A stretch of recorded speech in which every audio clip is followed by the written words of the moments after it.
Hi, my name is Shawn Henry, and I'm the Executive Director from the Ohio Center for Autism and Low Incidence, OCALI.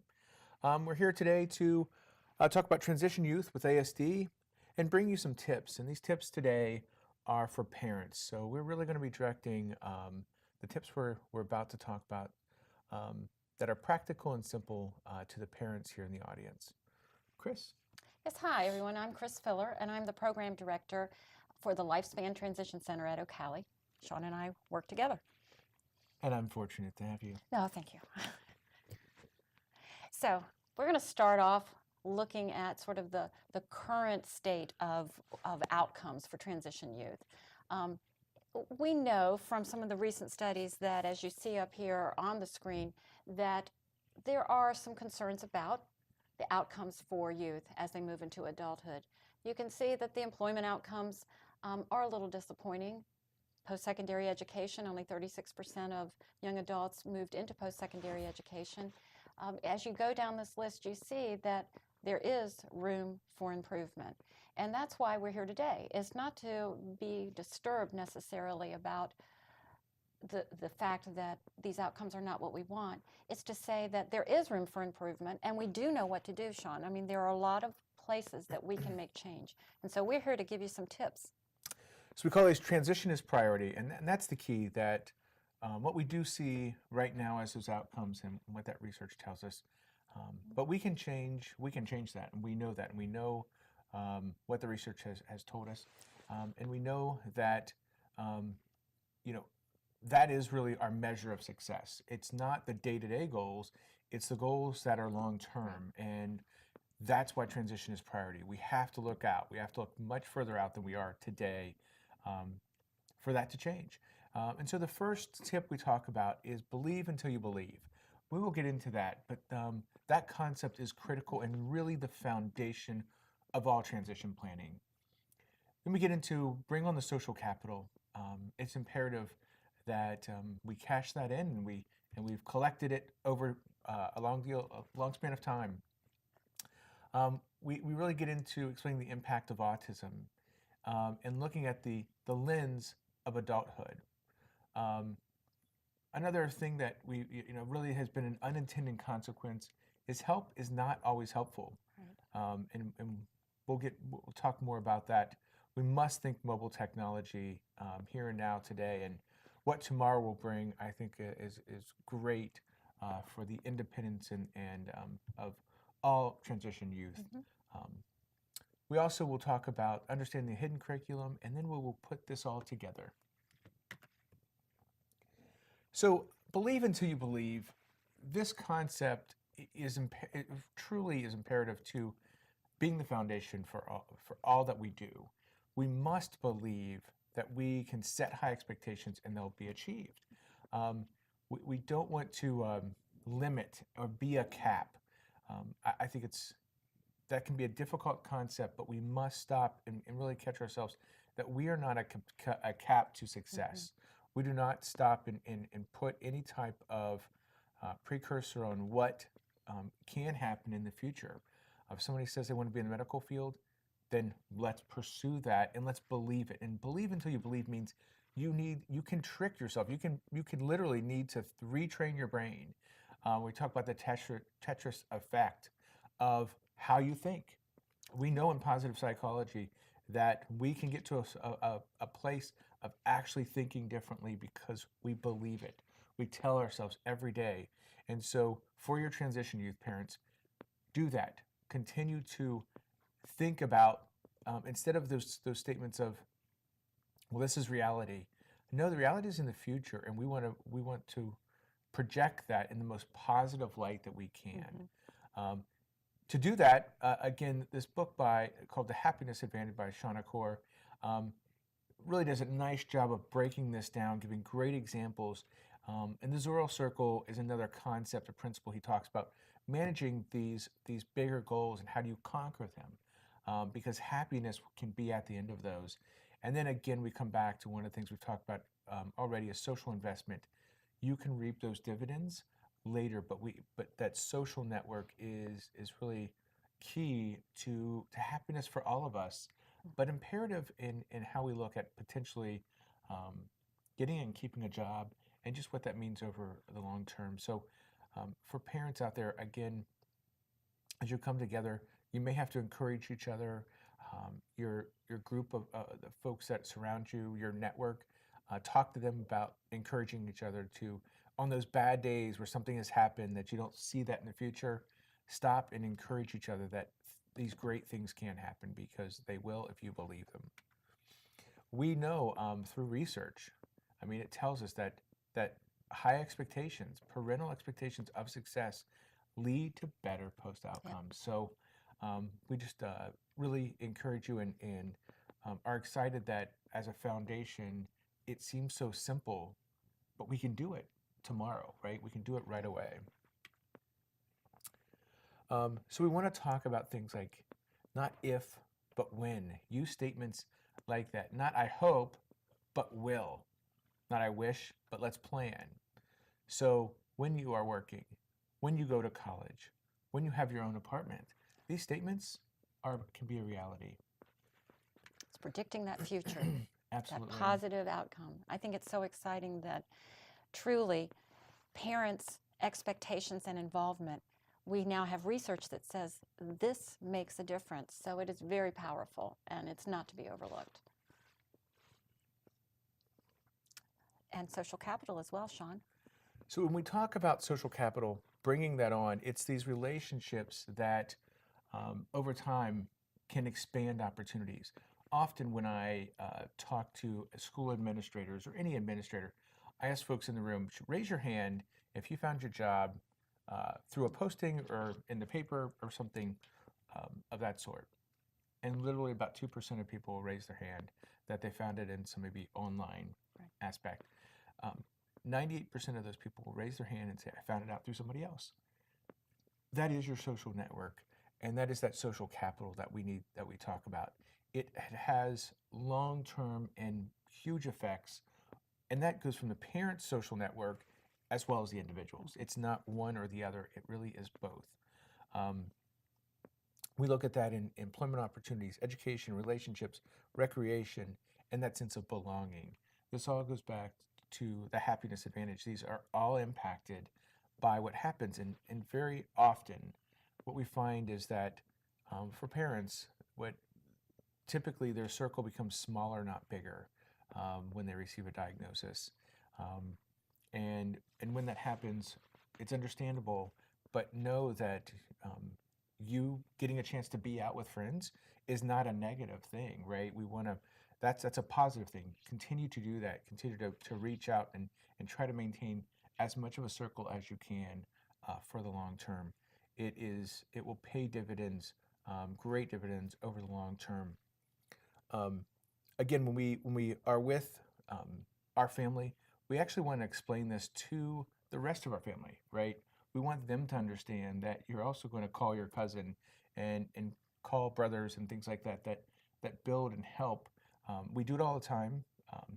You know, I can tell you I've made plenty of calls for others, you know, and somebody calls me and says, hey, do you have any, you know, potential opportunities? Do you have any internships at your spot? And we do, and that's how it often happens. And so, again, we're setting these up priorities that are not just common. We're not here to talk about some kind of tool that'll get you to a better end. We're talking about these tips that are really practical and doable, but we're kind of reframing, hopefully, the conversation for you so that you can see why the investment into that time is so imperative.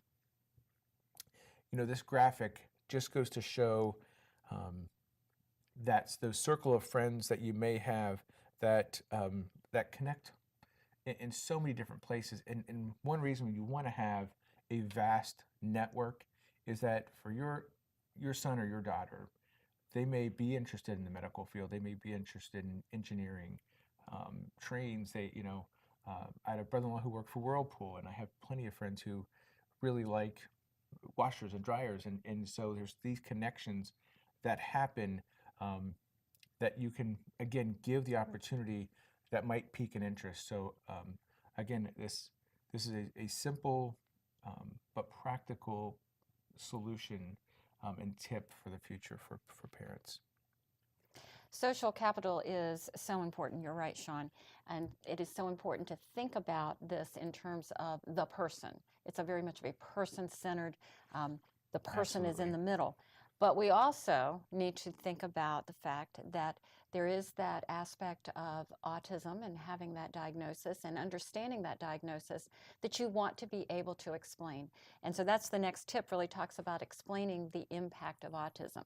Now, this doesn't mean that you go in and you talk about the disability. It's not about the disability. It's about saying, I understand my strengths, and you know what? Some of those might actually be related to that person's autism diagnosis or the challenges that might be associated.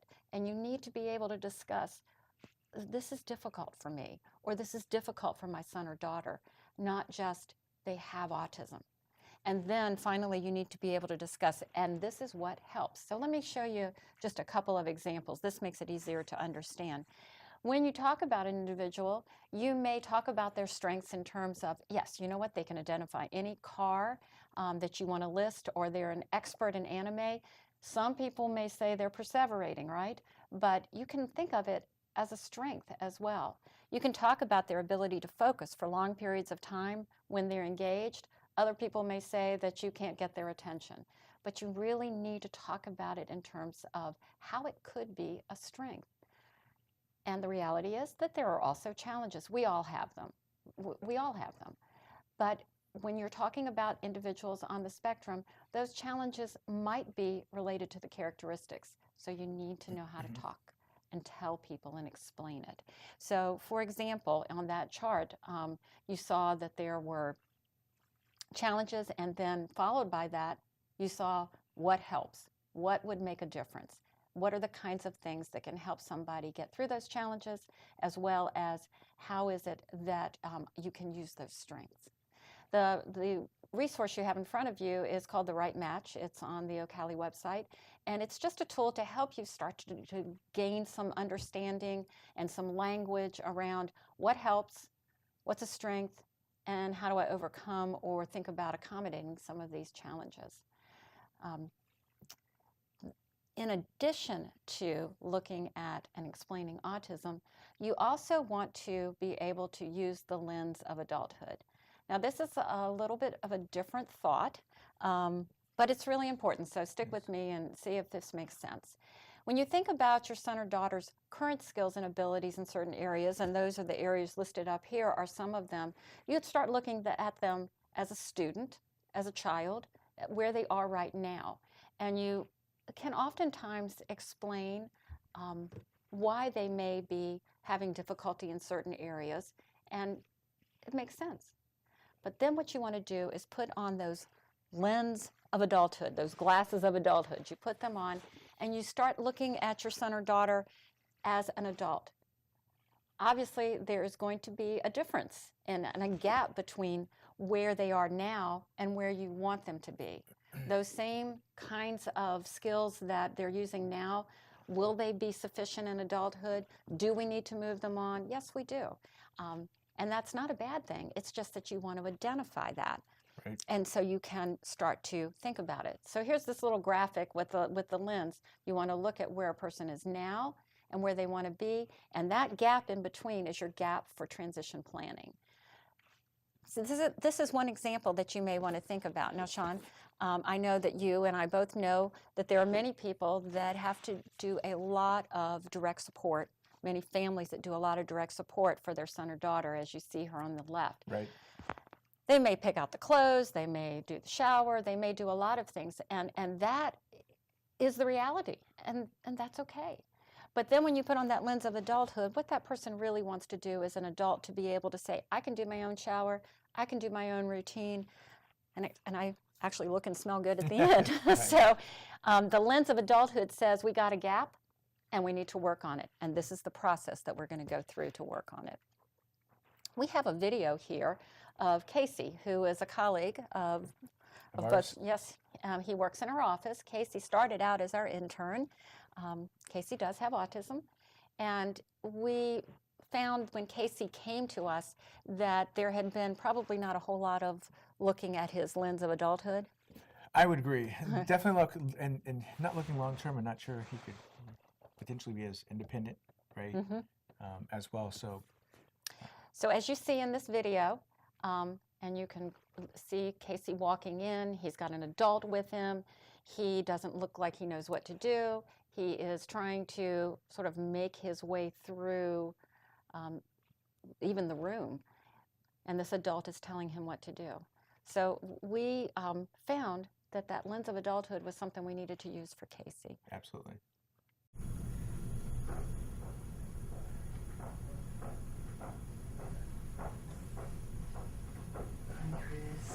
Hi, Casey. Good morning. Good morning.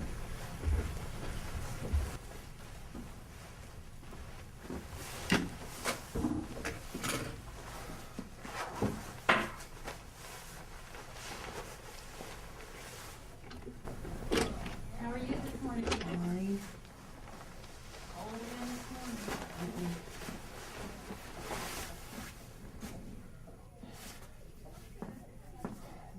Go ahead and get started.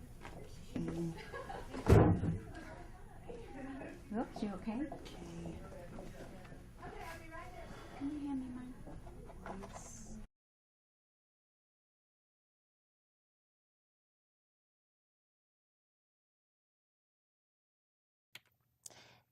Later in this video, you'll see that Casey started to work with some different kinds of supports. We worked with his aide and trained him a little bit, or trained her a little bit, to not be his support, but to help direct him to the supports he needed, so that her role changed. And I think you call this independence coach. Is that what you call it? Independence coach, yes. Okay.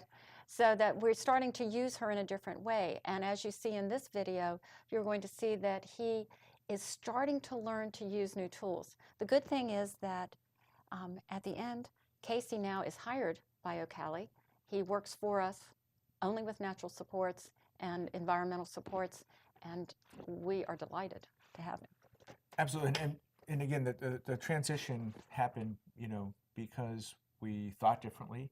We put the lens of autism on, the lens of adulthood on, set high expectations, and went through the process. And of course, he's achieving things that his parents didn't think he would achieve, his job coach didn't think he would achieve, but he is achieving. And he's happy. Yeah, and he's happy, and we have to get out of the way, you know, Yes. of letting him enjoy it. And Casey sings as he. Half the time we don't even know he's there. He comes in, he starts his day, he uses his supports. He truly is a success story for us. Oh, absolutely.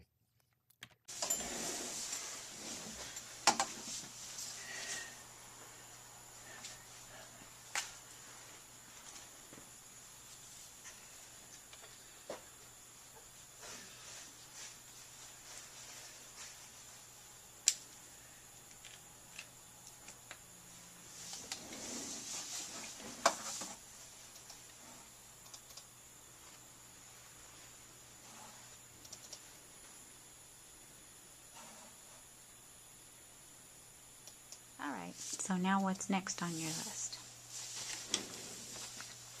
Shedding time. Okay.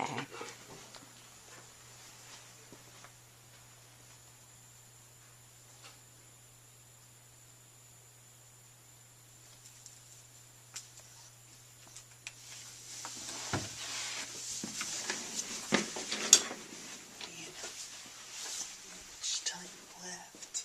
Oh, we have a little bit of time left. Why don't you set that big timer for 10 minutes?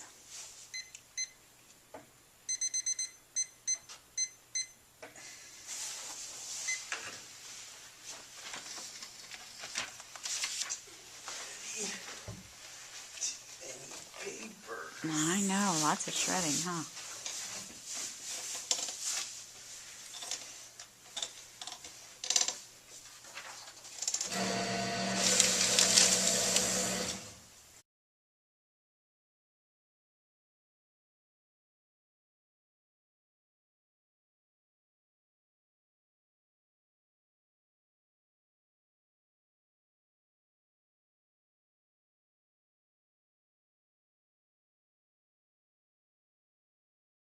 And so this slide just kind of shows you a little bit of Casey, the now and the then. So the now was the reality at one point. The then is now getting closer to his future with Ocali and his future in his community. Absolutely. Well, and this goes to directly relating to the term we use is help is not always helpful. We can't state that enough, and we understand that an unintended consequence of having so much adult supervision and parents, I was a former classroom teacher and at times would advocate for an aid when I thought it was needed. And at the same time, a lot of parents would come in and say, my son needs an aid. I want a paraprofessional. And we really hadn't worked out the plan of why, when, how. And so now today, what we're calling those are independence coaches, and changing the way we even think about another adult supporting an individual, making sure that independence leads that conversation instead of I want a pair, I want someone there. So we can see through some of this data and a reference here. I won't read it to you, but what this is saying is, if you take the opportunity for a moment to look at this, is that what's happened is we've had an over-reliance on adult support. And when we take the difficulties plus the interventions and we couple that with adult support, it's led to a greatly dependent individual. Mm-hmm. And we see that in the slides that you started with, Chris, that said, look, here's the outcomes. Well, I think an unintended consequence that we're seeing today is that lack of independence. Absolutely. And so, again, it's not that adult support is not helpful, but we have to really think about what that looks like. And we have to think about it in all contexts. Sensory supports, and I jump to that as another part of that support, that help is not always helpful. Are we doing it in somewhere that's isolated and limiting?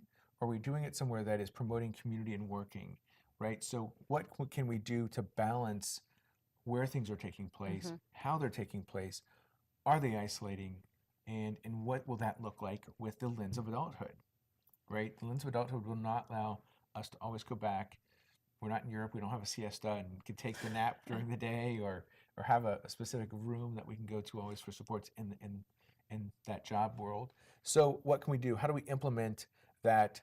Is it informed by the professional, right? Or are they leading it? Mm-hmm. And again, that's where we say independence coaches. So they should be informed by it, but not leading all of those conversations. And so again, as we go through this, these are tips that we can change. We can change our frame that has a long-term effect on the individual succeeding independently, self-directed by them. And we want to open up that world to individuals. So this is Brian. What a great success story. Mm-hmm. Brian works at the Ohio State University Medical Center. Brian's at work, and he found that there were some tactile sensory issues with his work. So he tried these open tip gloves by himself, tested it out to see if it would work. What he found out, it worked. It was a small solution, but it's not it's not typical to be wearing gloves in that particular job. But he went to his supervisor and said, hey, these help. Can I wear these as part of my work? They have really helped support me, focus me, and have really solved this. The boss said, absolutely, sure. This does it. Again, it seems like such a small thing, but it's a small thing for success. Self-directed, he advocated for it himself and found his own solution. And so we need to celebrate that, but that didn't happen because Brian went to work and knew to do that, right? That happened because he had great transition planning. And during that time, they were looking and thinking about that and helping him to learn to self-advocate, to know what he needed, and to also check to see if it was appropriate. Right. I think that's such a good point, is that, it's not that any of these supports that we've been talking about that many youth have are bad supports. Oftentimes what we do, Shawn, is we start out in a classroom where we do need a lot of those specialized supports, those non-portable supports. And over the course of time, we just forget that this little guy is moving into being a big guy, and we need to look at how do we modify, how do we accommodate those supports. So it's not that somebody has done something necessarily wrong. That's right. It's just that we haven't kept up with the fact that this person is growing into a young adult, and it's time to look at how do we transform them. And Brian is a perfect example of how they did that. Absolutely. Visual supports, it's something else we see greatly used, which is wonderful, and we want those visual supports. But how are we looking at them? Are they stationary? Are they portable? I encourage all parents to ask about your student's schedule. Ask about the independence. Work with, not in challenging the school team, but working with them to say, I really would like to see him independent use of the schedule. So you're not going ahead and prompting everything, or a paraprofessional or other adult is always directing that. Know your prompting procedures and know that you're working towards that independence. They have to have control of that.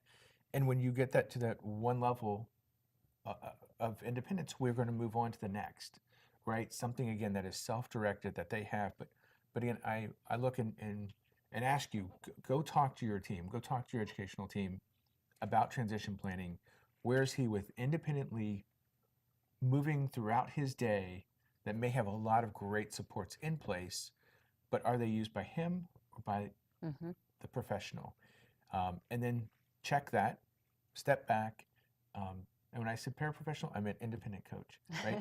Go back and check those things that will help, again, support the individual, but making sure they are in the context that allows the individual also at some point to advocate for the next step.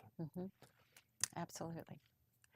What you see here is just a little checklist form that was developed that you may download from the website. The effort here is to let you have some guidance in having these conversations with your son or daughter, or for you to answer yourself. These questions just sort of stimulate that conversation about independence. And the first thing you'll see on here is just having the conversation with our youth about what is independence. Do you even know what it is? What does it mean to you? And then some other tips on there to help you gather a little information that's a baseline. Where are we starting? What are the areas that we think we may want to work on? So feel free to take a look at that and use it in any way that it might be helpful. Absolutely. And speaking of becoming independent, well, the world of technology, I mean, in the last 5 years has opened up, and it's a couple things. What's the prices of technology have reduced, greatly reduced the access for so many people to have the opportunity to use it. We need to make sure that it matches the student, that we allow for that opportunity to happen, that again is as self-directed as possible, but at the same time, we have to think about it, and we have to integrate it into our long-term transition planning. Yes, and mobile technology really is part of our world now. It's been for a while. Many of us, like Shawn, use mobile technology to get through today. I do as well. Most of you watching this probably do. It helps us with our independence. It helps us on the job. It helps us with our social network.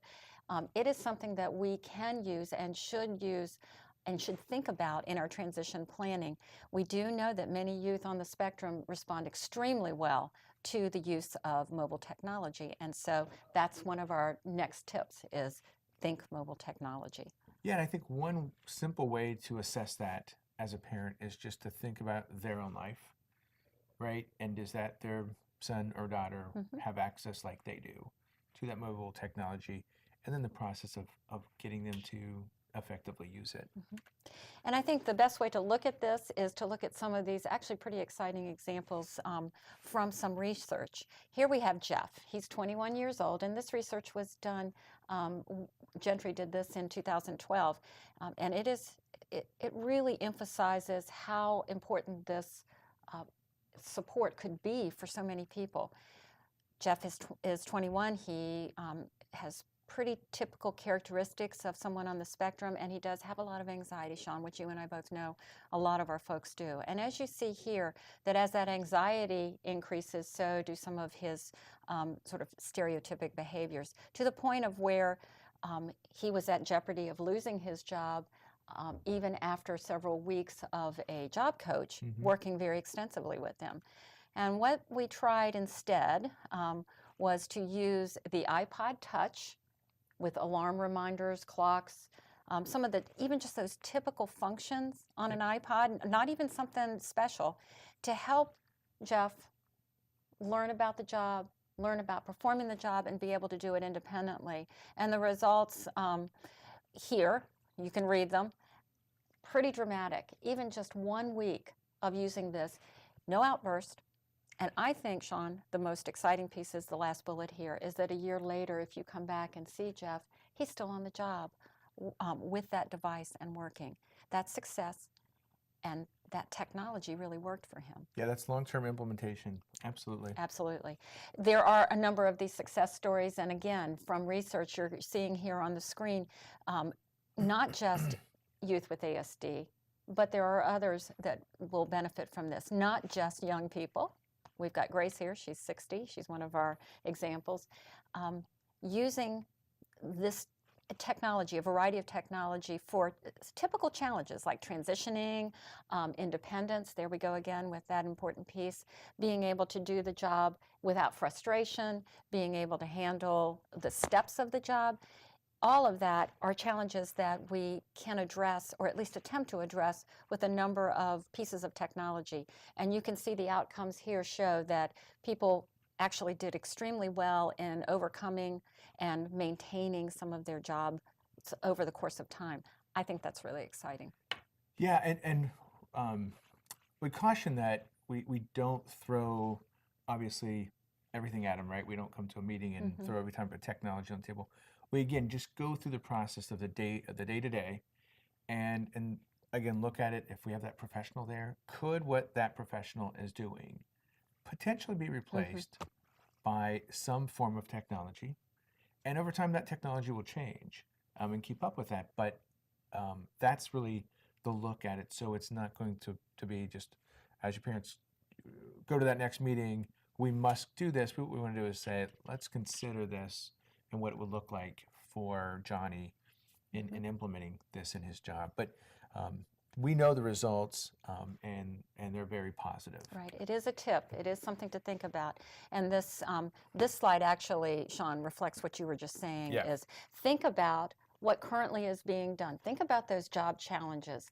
Think about those vocational challenges. And then think about what are we currently doing? What kinds of people supports, aid supports are we using? Could we either supplement, or could we even try to replace some of that with mobile technology? Because it really is something that can promote that independence. And as you said, Shawn, it's not about going in and saying, I need this app or this device. It's starting to ask the questions about what are the issues, what are the problems, what are the challenges that we want to solve, and what are the options that might exist, and where does mobile technology fit into that? Absolutely. So lots of discussion around that, lots of resources around that. And from that, we could also perhaps even use mobile technology in some cases to address the next tip, which is understanding that hidden curriculum. Yeah, and as you mentioned, mobile technology, the hidden curriculum has several apps that can be used on a daily basis for somebody to look at and just check themselves. So you're right, there's a connection between all of this. Right. So we have to tell them what hidden curriculum is, Shawn. Right. So many of you may already be familiar with the hidden curriculum, and the tip is really to start to understand the hidden curriculum of whatever environment you're targeting. And that hidden curriculum is that set of rules or guidelines that you're not really teaching directly. It's those things that everyone knows and no one is taught. And they're so important. So if you find yourself thinking things like, oh, I shouldn't have to tell him that, he's so smart, he knows that, isn't it obvious? For someone on the autism spectrum, Right. It may not be so obvious. We may need to teach it. So identifying the hidden curriculum is the first step, and then putting in the supports is the second step. So I'm going to give you a couple examples here. We'll discuss these. from a book that was written by some young men with Asperger's syndrome. They defined a number of typical kinds of activities or characteristics that were not so understandable to them without being Right. directly defined. And here is kissing. And kissing for youth is something that they're obviously going to be interested in, knowing more about. But kissing is not kissing is not kissing. That's right. So how you kiss your mother, your brother, your sister, your girlfriend, and on, it's all different. How did we learn about it? Probably with a little experience. Right. But I may need, if I'm on the spectrum, someone to really define those differences. And so as I'm talking, I assume you're reading through this and you get how different it can be and how specific you might have to explain it. There are other hidden curriculums, like this hidden curriculum of college. These are just some examples, and you can, I don't have to read these to you, but you can look through and find that if I don't teach someone these particular aspects of college life, I can make huge mistakes. Absolutely. I mean, I know an example of working in a cooperative group, a college group. It was set up that you had one score. What we had to, and so what happened in this particular group is there were 3 other people. Well, 2 did nothing, and the individual, Devin, did a lot of work, and another individual did a lot of work, but their grade was not high. Well, he accepted the rule that that's it. You can't do anything about it. This was a straight A student. And so we had to go and explain, well, one, cooperative groups, sometimes there's a lot of support and everybody helps. Sometimes 1 person or 2 people help.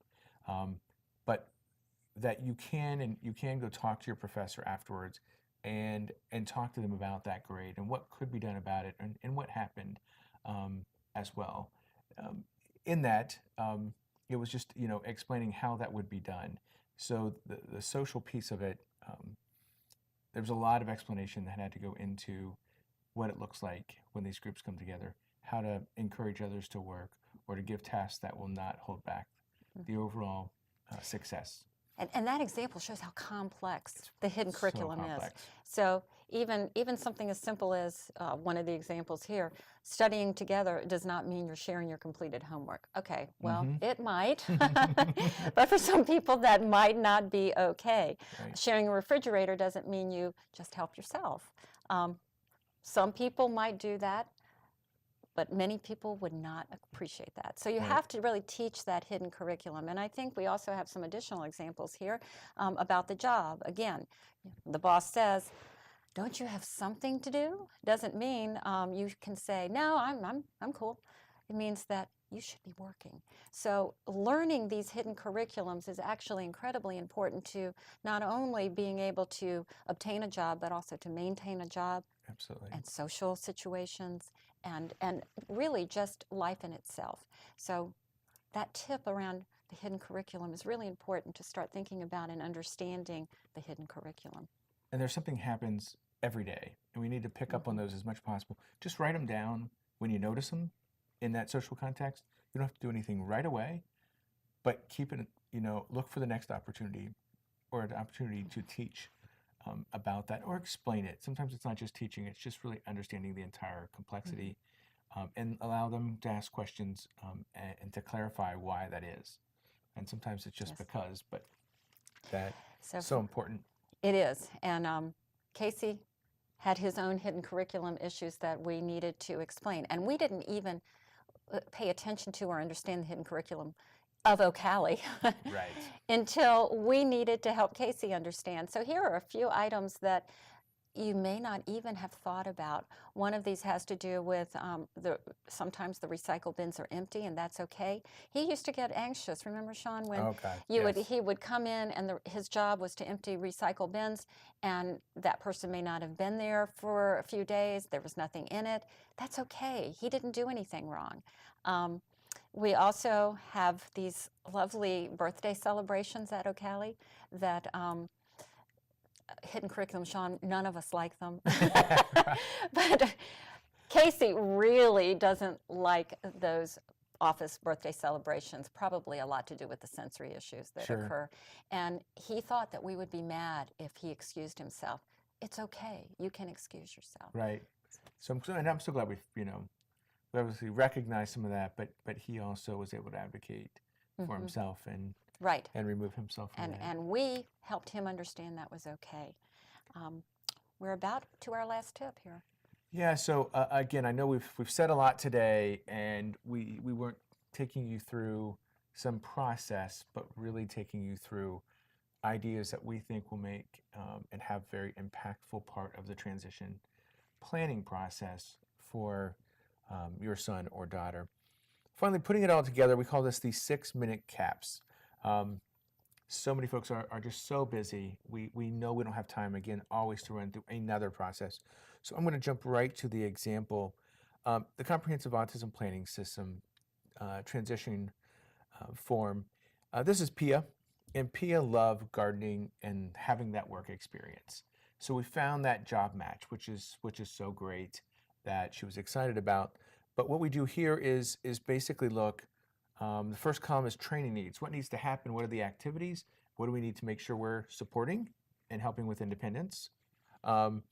What is reinforcing, right? We all need that reinforcement that guides some of the happiness that we want to be as natural as possible. The social and communication needs and supports that need to be in place. Again, we just talked a lot about the hidden curriculum, about social supports. Then we have the sensory and biological considerations that need to also be in place, not isolated, but within the context of the job. Environmental modifications and supports that could be used. And then suggesting some natural support. So for Pia, we provided written step-by-step for the gardening task. Once she was in place, similar to Casey, that was rolling really quickly. Using boundary markers to identify the plant and where the plant is. The reinforcement was that for Pia, she really enjoyed that natural reinforcement of something she likes. So that works well. And one thing that was nice is they set up that she could take some flowers home at times as well. So perfect reinforcement. And social and communication for her, she had a PECS book. And so right on top, we needed all the relevant pictures and symbols that were needed in the front of the book. And then needed prompts for taking bathroom or meal breaks as well for her. We had a timer for bathroom and meal breaks, similar to kind of how does it work, right? There are certain times you set up. Not that you can't go at other points and times, but this is where we're going to make sure we take that break. And I think for Pia, it was about making sure that she did take the break. Right. Yes. And not direct and work right through it. And then using boundary markers to signal that the area should work, where she should work within.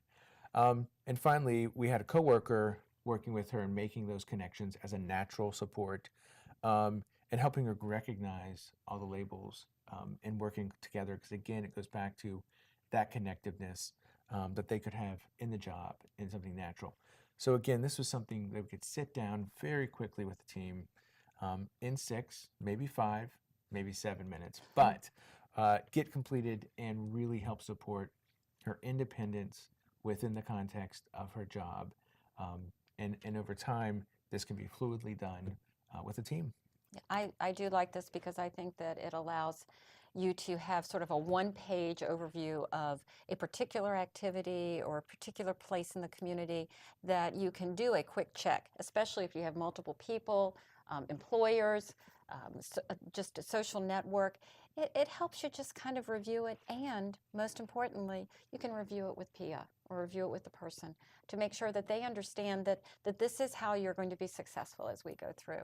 So that 6-minute brief can help us pull it all together. Well, and if I don't know Pia or you don't know Pia, you can come in quickly and you get it right away. There's a lot of transition. People leave jobs, so her natural support's going to change. They can come in and look at that. Her boss may change as well. They can come in and see that. Right. So it's also that just snapshot brief, quick overview for them. So these are the final. This is the final slide. Again, thanks for hanging with us during these last 45 minutes of tips that we have. But again, we go back and talk about believe until you believe.